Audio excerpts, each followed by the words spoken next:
With this season of Attack on Titan, things have been more gloomy and depressing than ever before. And for good reason. Eren has activated the rumbling, Sasha was killed by Gabby, and the color tones of this season are much more drab and dreary than past seasons. Though, why is this the case? And just what does this mean? Well, I've got the answer for you. Here is why Attack on Titan is so depressing. Oh, chap, I'd like to announce... Not doing that voice. We've hit 800 followers on Twitter, which is important because at 1,500 followers, I'll be holding an Attack on Titan themed giveaway. And as a quick aside, tomorrow I'll be covering the newest episode of 86, so check the cards in the top right for a link to the video when it goes live. Surprisingly, the darker tone shift seems to first have happened at the end of Season 3 after Erwin dies and Armin becomes the Colossal Titan. I, just like you, thought it happened in Season 4, but if we go back, we can see how and actually where it happens. Before the retaking of Shiganshina, I think, there is a clear excitement and hope with the series. Humanity is on the upswing. They've retaken Trost. They've overthrown Rod Reese, and Historia is now the king of the walls. Now, it's just time to get back to the basement. But the issue is that the Titan Shifters, along with the mysterious Beast and Cart Titan, are still out there. Of course, I talked all about Erwin's suicide charge in my Flock Forrester video, so I won't repeat that here, but the gist is that Erwin and many of the Survey Corps sacrificed their lives so that they can take down the Beast Titan and recapture Shiganshina. It's when Armin is chosen as the one to survive. Erwin is where I think the show's tone switches from a drama to a pretty, well, dark drama.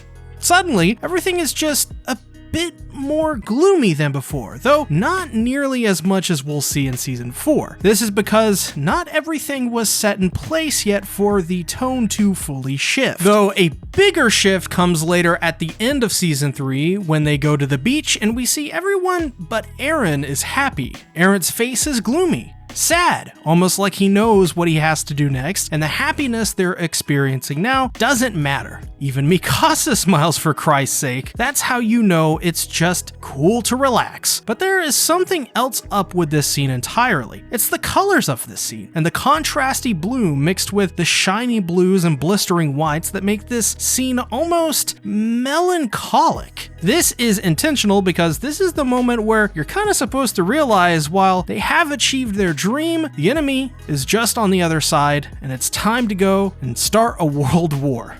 This happiness was only fleeting. This then leads us into Season 4 with a studio change from Wit Studios to Mappa, and along with it, a subtle yet significant art style change and a time skip. This is where, in my opinion, the show starts to take on a Great War / World War tone and aesthetic. The sepia colors are very clearly a color tone that is almost synonymous with both World Wars, and this is important because Attack on Titan draws very heavily from these two conflicts mixed with elements from the Cold War. On top of that, the art direction shifted from Wit Studios' glamorous and beautiful anime direction to a faithful adaptation of the manga style, along with the time skip and characters aging 4 years, becoming visibly more mature, sporting new hairstyles, and the addition of line hatching to the characters' eyes like the manga. The series now is way more grounded than ever before, shedding its anime aesthetic almost entirely in favor of a realistic approach all around. Then you have a focus on Marley instead of our beloved characters of Paradis. This is important as getting the enemy's perspective hammers in the theme that everyone on both sides of a war are just people fighting for the same things, whether it be, as an example, acceptance, love, equality, or success. We're introduced to Marley in a way that we had never seen before, and what we saw was pretty grim. The Eldian race is put into concentration camps, and as young children, some are forced or allowed to enter into the military to become soldiers, which they can either turn out as cannon fodder for the front lines or become warrior candidates to be next in line to become a Titan Shifter. Very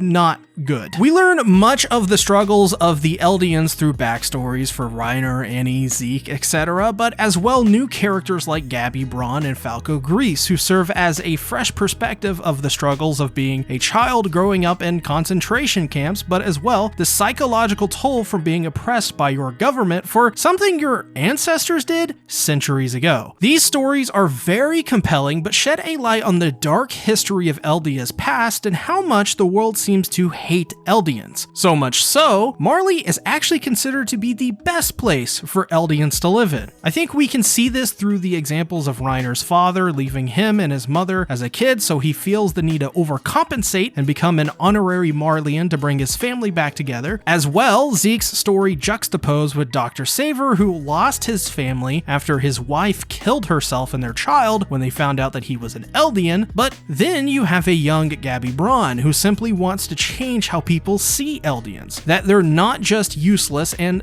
different, but ultimately becoming a lapdog for the Marleyan government and feeding into the propaganda against said Eldians. Then there is the Warhammer Titan, which is a subtle piece in the tone shift of this series, as I think it represents perfectly just how different everything is now. When the Warhammer Titan is introduced as Lara Tiber and the battle is underway, you think we're going to get a valiant fight with Eren along with the new Jaw Titan and Reiner Braun. Instead, what happens is the complete dismantling of Marley's Titan shifters. Lara Tiber, in a surprise reveal, is rather easily taken out by Eren, who in every season until this point was seemingly very childish and brash, signifying a complete tone shift in his character from inexperienced youth to a man driven to the brink. Eren is now a man that strikes first and strikes hard. Eren was very easily able to hold his own against the Jaw Titan, and as well with the reintroduction of the Survey Corps, none of the Titan shifters on Marley's side really had a chance. Their efforts are nearly snuffed out immediately. Then we see Armin for the first time again as he transforms into the Colossal Titan, wiping out thousands of innocent civilians and the entirety of Marley's navy. Even Reiner has no chance, as he has seemingly given up on, well, life as a whole, only awakening because he could hear the screams of Gabby and Falco to get up and try and save them, but even then, he is easily taken out with a measly punch by a significantly weakened Eren. This isn't a battle. This is a one-sided beatdown, and to make matters worse, Zeke Yeager even defects to the side of Paradis. At every turn, Paradis answers Marley with something that they can't answer back to. They've now become just as ruthless, if not more than Marley. This leads us to episode 8 of season 4, Assassin's Bullet, which sees the murder of Attack on Titan's most beloved character, Sasha Blouse, by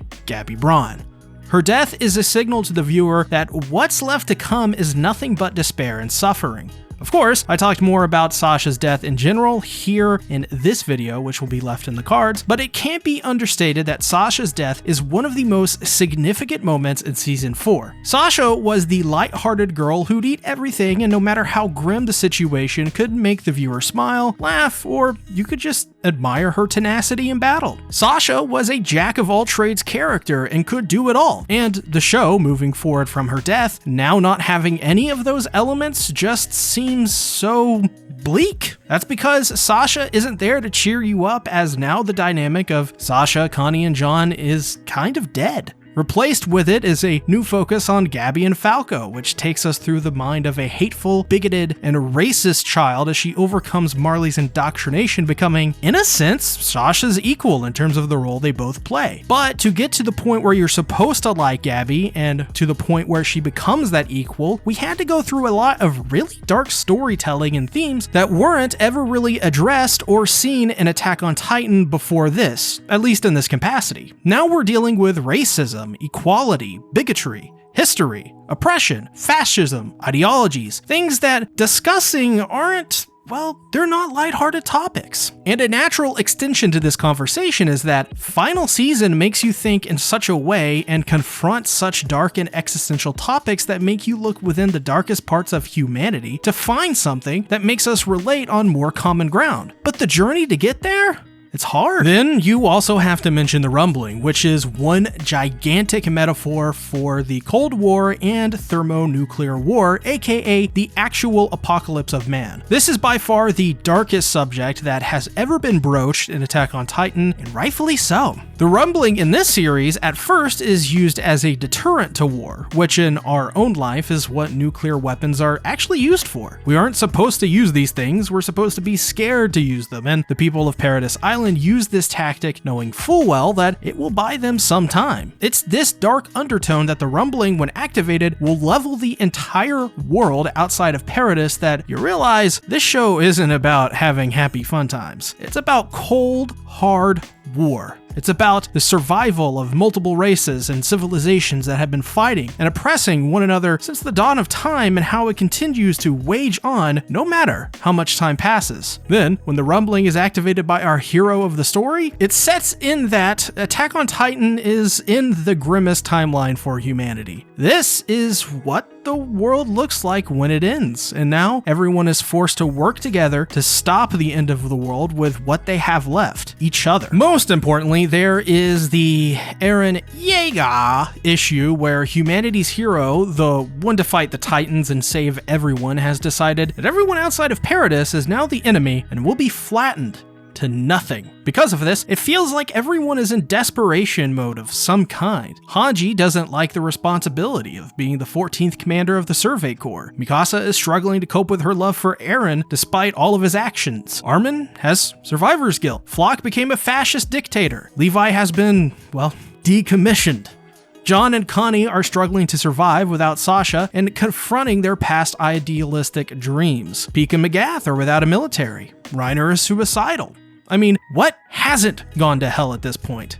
All of this is because of Eren's actions. So, to reiterate, why is Attack on Titan so depressing now? The answer is a combination of all of these things and even more I didn't even mention in this video. The reality of Attack on Titan has always been it was a dark show. There is no arguing that. But with season 4, the shift of tone is to one that is bleaker and more depressing because the story they're trying to tell requires a darker tone. You can't exactly tell a story like they are in season 4 with such a happy and energetic cast. The rumbling isn't a happy thing. Racism, not a happy thing, and neither is war for that matter. So if you're wondering why, the answer is because it's a natural progression of the story trying to be told. Attack on Titan is depressing because it's the end of the world and humanity's worst fears have been realized. If you enjoyed this video, consider hitting the join button and becoming a channel member, as at 50 channel members, I will produce a One Piece series where, as you've guessed, I will be watching and or reading One Piece for the very first time and talking about it. If not, I made a playlist of all of my Attack on Titan lore videos that I think you guys will find pretty helpful in elevating your Attack on Titan knowledge and game. Thanks for watching, bye-bye.